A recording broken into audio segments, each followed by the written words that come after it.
So should I do this business or that business? You know, it looks like nurses are making more money faster this way, or, oh no, this way is better. I just don't know what to do next. Sound familiar? I chased after everyone's dream before I found my own space. And you might not want to hear what I'm going to say in this video, but it will lead you to the most profitable ideas. Hey Nursepreneurs, Catie Harris here, and we are helping nurses like you make an impact by starting a business like only nurses can. So what you might not want to hear is that the most profitable business is the one that you like doing. Yeah. I know that sounds like your family, like follow your dreams and money will come your way. Yet we followed nursing dreams and there really was no money down that path. Well, I mean, sort of, because, I mean, here you are and there is money down this path. So, but let's look back at your nursing career and your life in general and think about the things you really love to do. What are you really good at? And really, what do people say you're good at? Because there's gold in that as well. First, what do you like to do? I mean, what do you really like to do? If you had $1 trillion, billion, gazillion dollars and absolutely nothing to do, what would you do? And yes, of course, that's after the initial excitement of being rich, and you can only go to so many beautiful islands and have so many massages all day long before it becomes boring and pointless, really.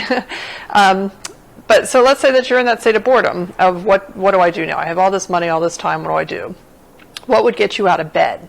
What would give you purpose and meaning? Because that's what it's all about. Who would you help?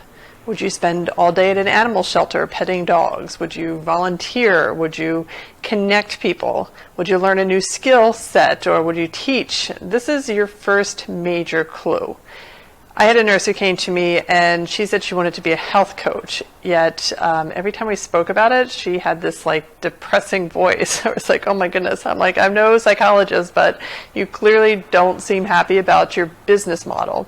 And she agreed and was like, I just don't know what else to do. She had heard health coaching was the way to go, so she went down that path. Come to find out, this nurse absolutely loves systems and tech and mind maps and more, and she wanted to be behind the scenes and just dabble in putting pieces together. So, like puzzle pieces. So that's what I said, that's a business. And she said, how? And I said, everyone needs systems in an organization, and all you have to do is find the right audience and figure out what they need. And that's what she did.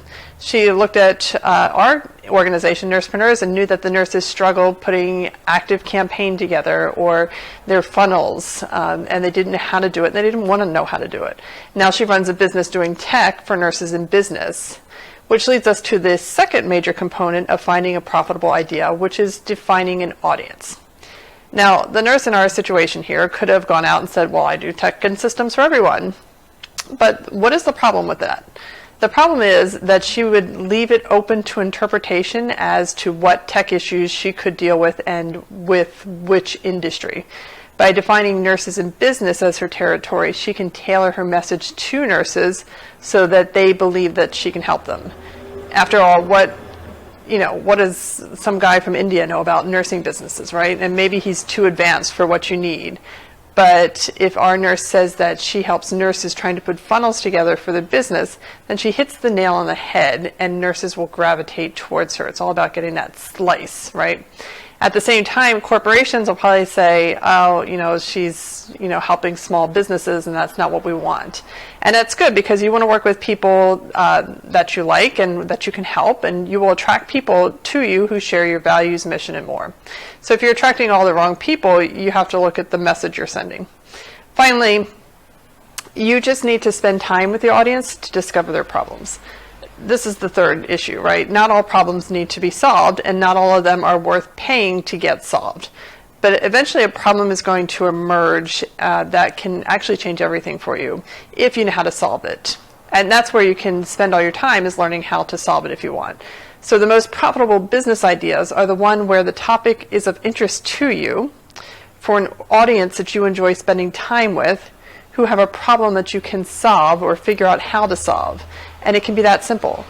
So stop chasing after business ideas and start reflecting about what you would do with all the time and money in the world, because that's the most important piece of this.